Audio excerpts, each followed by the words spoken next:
देश के करोड़ों केंद्रीय कर्मचारियों और पेंशन भोगियों की निगाहें अब एक ही नंबर पर टिकी हैं, जो है 3.25। जी हां, 8वें वेतन आयोग को लेकर सुगबुगाहट अब एक बड़े शोर में बदल चुकी है। कयास लगाए जा रहे हैं कि 1 जनवरी 2026 से जब नया वेतन मान लागू होगा तो सरकार फिटमेंट फैक्टर को बढ़ाकर 3.25 कर सकती है। लेकिन क्या आप जानते हैं कि इस एक आंकड़े के बदलने से आपकी टेक होम सैलरी और बैंक बैलेंस में कितना बड़ा बदलाव आने वाला है? जानेंगे इस वीडियो में। नमस्कार, मैं प्रिया श्रीवास्तव और आप देख रहे हैं न्यूज़ 18।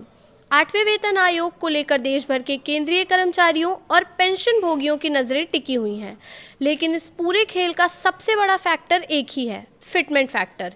यही वो नंबर है जो तय करेगा कि आपकी सैलरी में हल्का इजाफा होगा या फिर बड़ा उछाल देखने को मिलेगा।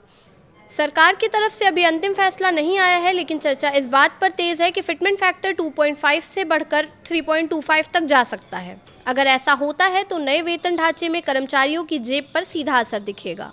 फिटमेंट फैक्टर दरअसल एक मल्टीप्लायर होता है जिससे मौजूदा बेसिक सैलरी को गुणा करके नई सैलरी तय की जाती है।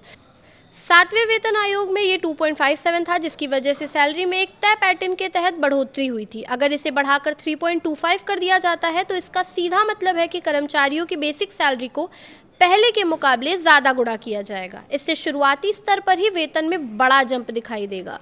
मान लीजिए किसी कर्मचारी की मौजूदा बेसिक सैलरी 18,000 रुपये है, जो 7वें वेतन आयोग का न्यूनतम स्तर है। अगर फिटमेंट फैक्टर 3.25 लागू होता है तो यही सैलरी बढ़कर करीब 58,500 रुपये तक पहुंच सकती है।